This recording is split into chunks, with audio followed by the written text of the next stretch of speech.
दुर्भाग्य से संकट की स्थितियां आती रही हैं, क्योंकि वायरस अपने बदलते स्वरूपों में वापसी करता रहा है। अनगिनत परिवार भयानक विपदा के दौर से गुजरे हैं। हमारी सामूहिक पीड़ा को व्यक्त करने के लिए मेरे पास शब्द नहीं हैं, लेकिन एकमात्र सांत्वना इस बात की है कि बहुत से लोगों की जान बचाई जा सकी है। महामारी का प्रभाव अभी भी व्यापक स्तर पर बना हुआ है, अतः हमें सतर्क रहना चाहिए और अपने बचाव में तनिक भी ढील नहीं देनी चाहिए। हमने अब तक जो सावधानियां बरती हैं उन्हें जारी रखना है। मास्क पहनना और सोशल डिस्टेंसिंग बनाए रखना कोविड अनुरूप व्यवहार के अनिवार्य अंग रहे हैं। कोविड महामारी के खिलाफ लड़ाई में वैज्ञानिकों और विशेषज्ञों द्वारा बताई गई सावधानियों का पालन करना आज हर देशवासी का राष्ट्र धर्म बन गया है। यह राष्ट्र धर्म हमें तब तक निभाना ही है जब तक यह संकट दूर नहीं हो जाता। हाल के महीनों में हमारे देशवासियों द्वारा विभिन्न क्षेत्रों में अपनी प्रतिबद्धता और कर्मठता से राष्ट्र और समाज को मजबूती प्रदान करने वाले अनेक उल्लेखनीय उदाहरण मुझे देखने को मिले हैं। उनमें से मैं केवल 2 उदाहरणों का उल्लेख करूंगा। भारतीय नौसेना और कोचीन शिपयार्ड लिमिटेड की समर्पित टीमों ने स्वदेशी व अत्याधुनिक विमान वाहक पोत IAC विक्रांत का निर्माण किया है, जिसे हमारी नौसेना में शामिल किया जाना है। ऐसी आधुनिक सैन्य क्षमताओं के बल पर अब भारत की गणना विश्व के प्रमुख नौसेना शक्ति संपन्न देशों में की जाती है। यह रक्षा के क्षेत्र में आत्मनिर्भरता की ओर अग्रसर होने का एक प्रभावशाली उदाहरण है। इससे हटकर एक विशेष अनुभव मुझे बहुत हृदय स्पर्शी लगा।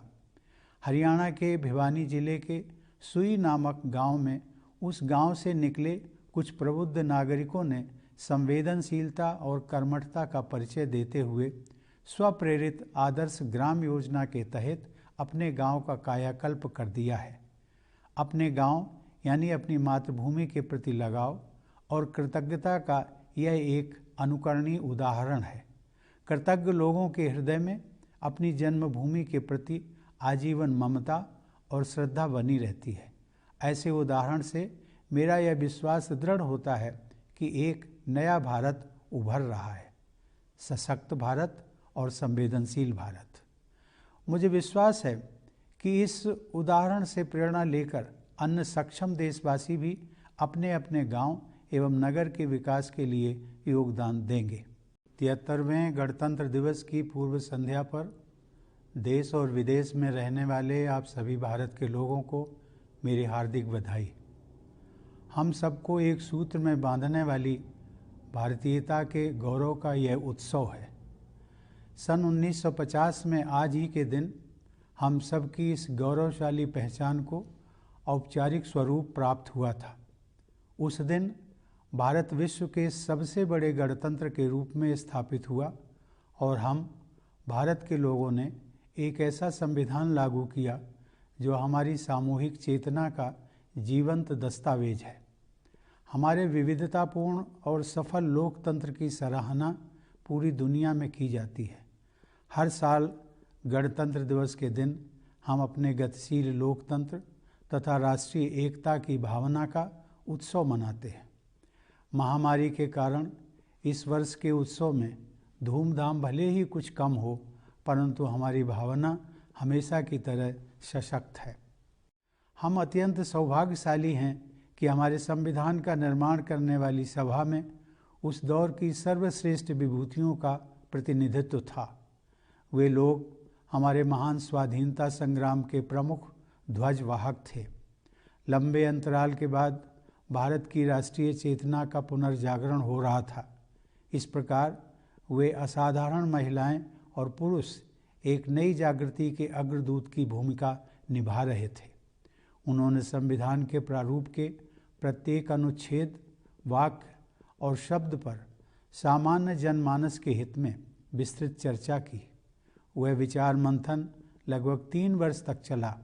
अंततः डॉक्टर बाबा साहेब आम्बेडकर ने प्रारूप समिति के अध्यक्ष की हैसियत से संविधान को आधिकारिक स्वरूप प्रदान किया और वह हमारा आधारभूत ग्रंथ बन गया।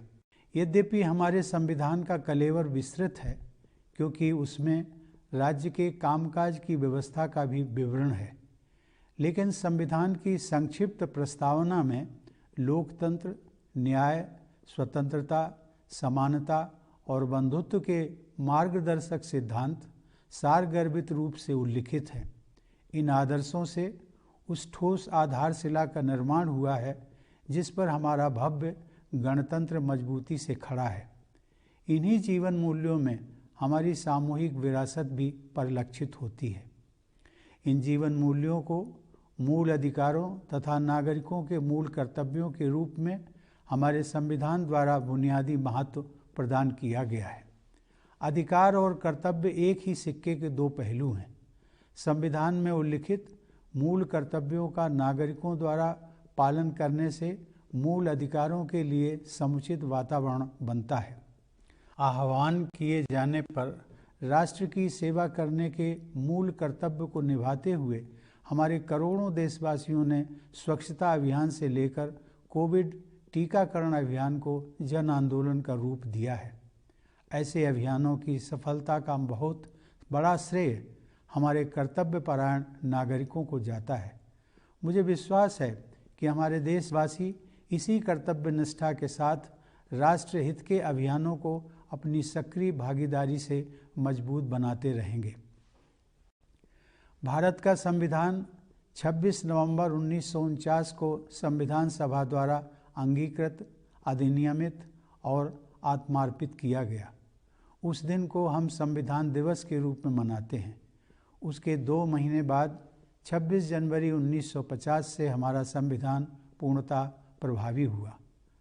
ऐसा सन 1930 के उस दिन को यादगार बनाने के लिए किया गया था, जिस दिन भारतवासियों ने पूरी आज़ादी हासिल करने का संकल्प लिया था। सन 1930 से 1947 तक हर साल 26 जनवरी को पूर्ण स्वराज दिवस के रूप में मनाया जाता था। अतः यह तय किया गया कि उसी दिन से संविधान को पूर्णतः प्रभावी बनाया जाए।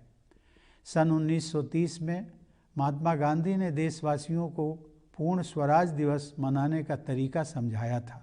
उन्होंने कहा था, चूँकि हम अपने ध्येय को अहिंसात्मक और सच्चे उपायों से ही प्राप्त करना चाहते हैं और यह काम हम केवल आत्मशुद्धि के द्वारा ही कर सकते हैं, इसलिए हमें चाहिए कि उस दिन हम अपना सारा समय यथाशक्ति कोई रचनात्मक कार्य करने में बिताएं। यथाशक्ति रचनात्मक कार्य करने का गांधी जी का यह उपदेश सदैव प्रासंगिक रहेगा। उनकी इच्छा के अनुसार गणतंत्र दिवस का उत्सव मनाने के दिन और उसके बाद भी हम सब की सोच और कार्यों में रचनात्मकता होनी चाहिए। गांधी जी चाहते थे कि हम अपने भीतर झांक कर देखें, आत्मनिरीक्षण करें और बेहतर इंसान बनने का प्रयास करें और उसके बाद बाहर भी देखें, लोगों के साथ सहयोग करें और एक बेहतर भारत तथा बेहतर विश्व के निर्माण में अपना योगदान करें। मानव समुदाय को एक दूसरे की सहायता की इतनी ज़रूरत कभी नहीं पड़ी थी जितनी कि आज है। अब 2 साल से भी अधिक समय बीत गया है, लेकिन मानवता का कोरोना वायरस के विरुद्ध संघर्ष अभी भी जारी है। इस महामारी में हजारों लोगों को जान से हाथ धोना पड़ा है। पूरे विश्व की अर्थव्यवस्था पर आघात हुआ है। विश्व समुदाय को अभूतपूर्व विपदा का सामना करना पड़ा है। नित नए रूपों में यह वायरस नए संकट प्रस्तुत करता रहा है।